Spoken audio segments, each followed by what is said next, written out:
Right, it's time now for Focus, and today we have a report from Beijing where tens of thousands of people have been uprooted. Migrant workers who sometimes are given just a few hours' notice before their homes are demolished. The authorities say they're being pushed out, the migrants, for their own safety. A November fire in a migrant settlement having killed several people. The authorities dismissing the idea that the crackdown is targeting the city's so-called low-end population. Pierre-Philippe Berson sent us this report. Daxing has traditionally been a quiet, working-class district. However, the general relaxation has since been replaced by a sense of panic. Tao Wen lives in Daxing, but is rushing to get out. His house will be torn down in just a few hours. He's not sure he'll be able to get everything out in time. I have to move all my stuff here before 8 a.m. today. I'm already running late. I don't think I'll have time to move everything. I really have to hurry. Authorities announced just 2 days ago that his building is being torn down. He found out just yesterday. Tao Wen has borrowed a friend's car to try to save what he can from his house. If I don't empty the place in time, they're just going to tear down the building regardless. All my belongings will end up under the rubble. This is all that I have, which has taken me years to accumulate. I'll be devastated if I lose it. Tao Wen's neighbors are facing the same situation. Look, they're doing like me, forced to move out by the authorities. More than 100 people used to live in this building. They only have a few hours left before they'll be forced out. Tao Wen and his roommate come from the province of Hebei, some 1,200 kilometers south of Beijing. They're technically not allowed to live and work in the capital. So for more than 6 years, they've been living almost a hidden life.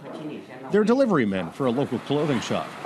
This current wave of expulsions having the biggest impact on migrant workers. They no longer want us here. The city is overcrowded and there's no room left. So I'm going to leave, never to return to Beijing. In any case, this place is too expensive for us. Whether it's housing or food, we just don't earn enough money. The forced removal of people in the neighborhood is rooted here. A fire on November the 18th left 19 people dead. In a reaction, Beijing authorities announcing a citywide campaign to tear down old buildings, suggesting the move is for safety. An estimated 100,000 people have been forced from their homes, most of them migrant workers. Videos of the forced removals have gone viral on social media in China, generating a rare groundswell of public anger against authorities in the Chinese capital.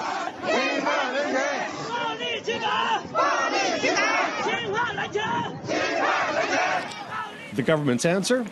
More repression. Police continue to patrol the empty neighborhoods.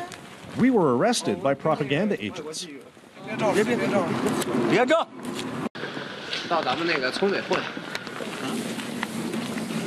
We were released after 1 hour.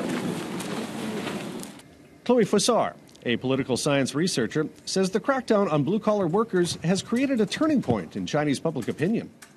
The scale of the expulsions is unseen. This has sparked a general outcry among intellectual circles where people write petitions or post criticisms on their blogs, but also among common people too. Many have been deeply shocked by the methods used by authorities. The social disparity in Beijing is still obvious, with the workers who helped create this metropolis now being forced out to help meet a goal of keeping the city's population below 23 million, a move that seems to run counter to the recent pledge by Chinese President Xi Jinping to make helping the poor a priority.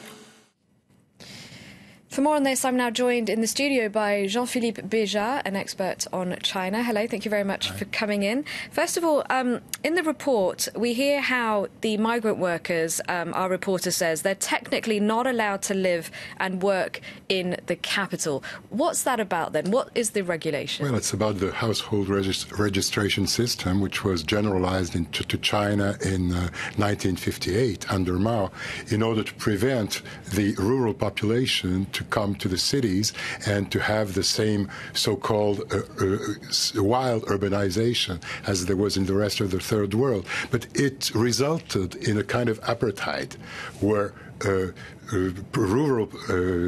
rural people are completely different from urban people, and there is no intermarriage, nothing.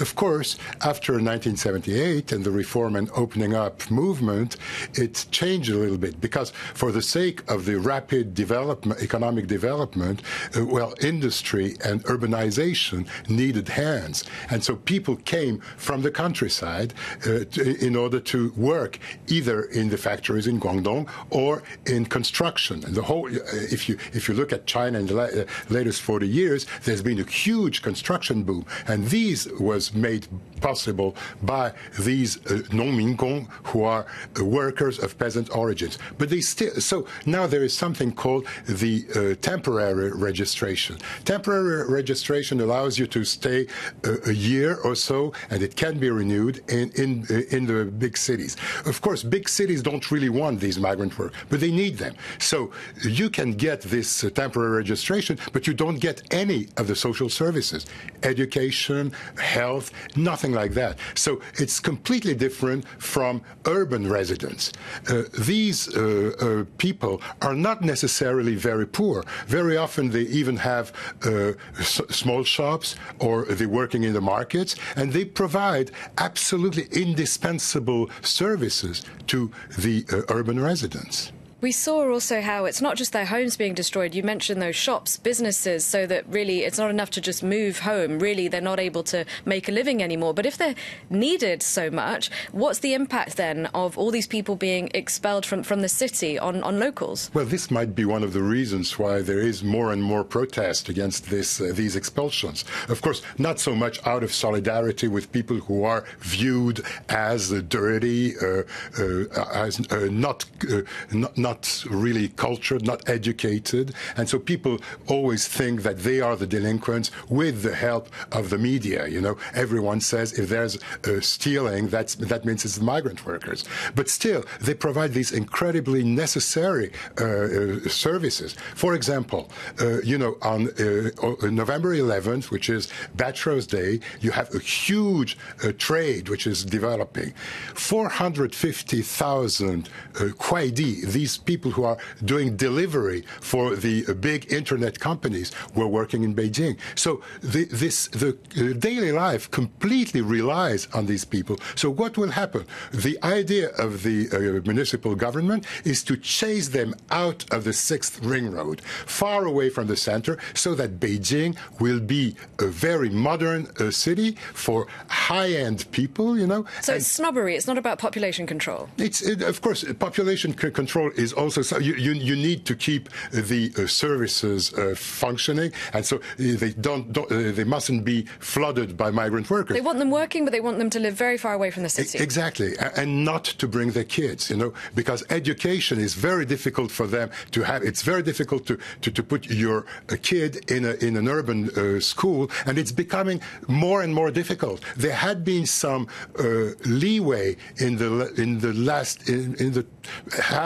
second half of the first decade of the 21st century. But this has completely changed under Xi Jinping, where Beijing must be the capital of the second and maybe first power in the world. Speaking of the president, we saw in the report how there are more and more wealthy people in Beijing, in China more generally. Didn't the president say when he won a second term that he was going to work on building a prosperous society of equals? Yes, this is Orwellian, you know. He says something, he does exactly the contrary. If you don't see the poor people, you might believe they don't exist. And in this way, this is what it's all about in Beijing, you know. You have to see this very modern city with very high-end people who are educated, and this means this is the capital of the new China. But what about other big cities? Other big cities, you have Shanghai, Guangzhou, are the most important, the big megalopolis. Small cities or middle cities can accommodate these low-end people. So the idea is you send them away, or you send them out of the center of the city. You don't see them. They provide indispensable services, but you just don't recognize them and you don't see them. This is the most important thing. All right. Well, thank you very much indeed for coming in. Thanks for your time and your analysis. That's it for today's Focus. I'll be back in a few minutes with a full news roundup. Thanks for watching and do stay with us.